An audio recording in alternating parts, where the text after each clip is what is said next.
Wir haben in diesen Tagen hohen Besuch hier in Balderschwang. Exzellenz, schön, dass Sie hier sind.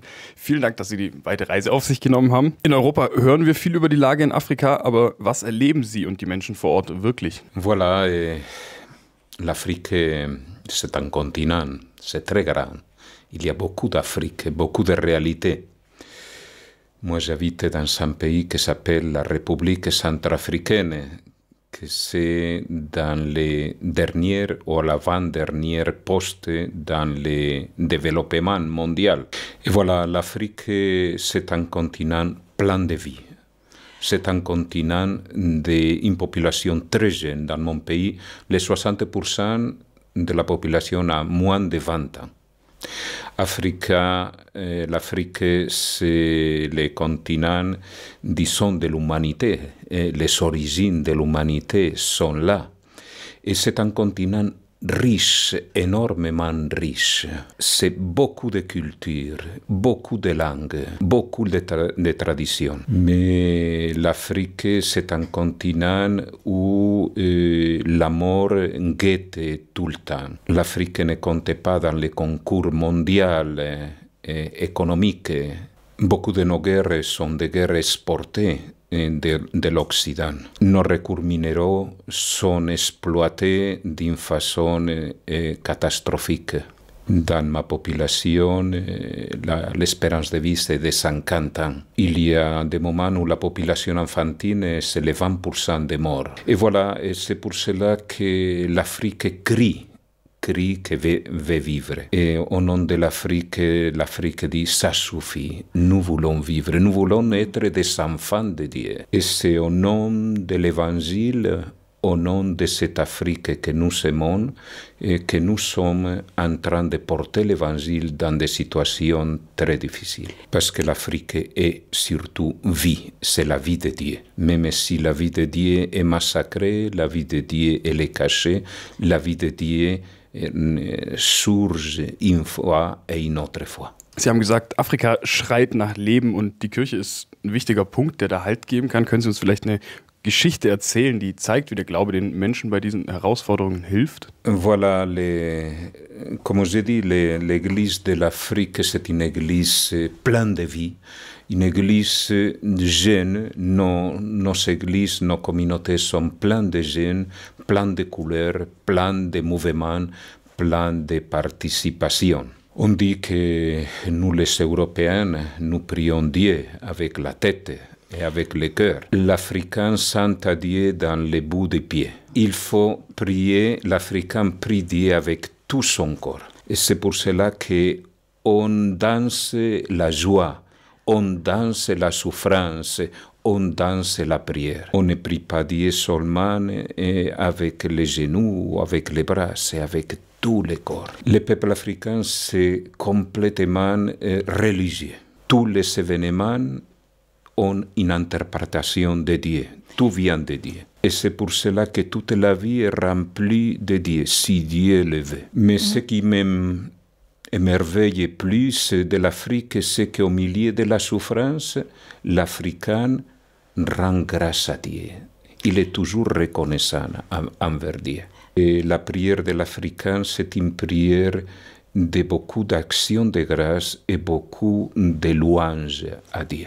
Auch Sie sind ein Teil von dieser lebendigen Kirche, von der Sie gerade gesprochen haben. Was bedeutet der katholische Glaube für Sie ganz persönlich? Voilà, la foi catholique, c'est l'évangile. Et je n'ai pas un autre point de repère que l'évangile de notre Seigneur Jésus-Christ. Et j'essaye de lire, de méditer l'évangile pour voir ce que Jésus a fait.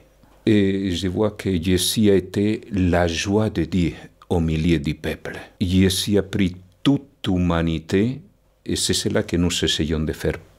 Prendre toute l'humanité. Jésus a été vie pour les malades. Jésus a été force pour les décourager. Jésus a intégré ceux qui étaient exclus. Et surtout, dans l'Évangile, tous ont été accueillis par le Père d'amour. Jésus est mort sur une croix avec les bras ouverts pour embrasser tous. Ce qu'il répète Pape François constamment, tous, tous, tous. Et c'est pour cela que moi, je suis depuis 37 ans en Afrique parce que l'Afrique souvent ne compte pas. Et je veux que le peuple africain puisse jouir de l'annonce de l'Évangile, puisse expérimenter l'amour et la proximité de Dieu, qui puisse expérimenter la joie du pardon et la joie de nouvelles forces pour continuer en avant, et qui puisse expérimenter le sentiment d'une fraternité universelle. Donc notre foi, on essaye d'être une prière. Notre foi, notre vie, essaye d'être une prière à ce Dieu qui nous aime, ce Dieu qui a fait préférence pour les derniers. Et l'Afrique est parmi les derniers. Als Priester setzen Sie sich in ganz besonderer Weise für all das ein, wovon Sie gerade besprochen haben. Aber was hat Sie eigentlich dazu bewegt, Priester zu werden? Voilà, la vocation, je l'ai vécu dans ma famille, avec mes parents. Et j'ai vu comment ma famille, mon papa, ma maman vivaient la foi dans le quotidien. Mon papa et ma maman priaient ensemble et ils allaient à l'église. Mais ma maman s'occupait de Caritas pendant 40 ans. Et mon papa accueillait les personnes dans la rue pour les amener à la maison. Et voilà, moi j'ai vécu cette foi de mes parents, que la foi n'est pas une idéologie. Et la foi, c'est une vie pour les autres. Et c'est cela qui m'a poussé à vivre ma vocation. D'abord, comme prêtre, j'ai fait toute ma formation dans un séminaire diocésain. Quand j'ai commencé le séminaire, on était 500 séminaristes. Quand j'ai fini, je me suis dit, je ne peux pas rester ici. L'Évangile nous demande de partager. Et je savais qu'il y avait beaucoup de personnes qui n'avaient pas reçu dans l'Évangile. J'ai vécu 15 ans au Tchad avec les premiers chrétiens du pays. Je suis arrivé dans beaucoup de villages où je suis resté avec les premiers chrétiens de ces villages. Et quand j'ai vu la joie qui produit aux gens la foi chrétienne, je me suis dit, je ne me suis pas trompé. Certains de ma famille me disent, bon, tu as travaillé déjà beaucoup d'années, retourne. Et ici, on a besoin aussi. Mais en suivant mon fondateur, c'est Daniel Comboni, il dit, ma vie appartient à l'Afrique. Et je suis content de dépenser ma vie pour l'Afrique. Je vais vous raconter un petit secret de ma vie. Après 30 ans de travail en Afrique, j'ai demandé à mes supérieurs de rentrer en Espagne pour m'occuper de mes parents qui sont très âgés. C'était l'année 2017. Das war 2017. Mes supérieurs ont accepté et j'avais déjà programmé un cours de rénovation en Espagne. Mais le mois de juillet, le père François m'a demandé d'être évêque en Afrique. Pour moi, ça a été une grande souffrance, renoncer à m'occuper de mes parents.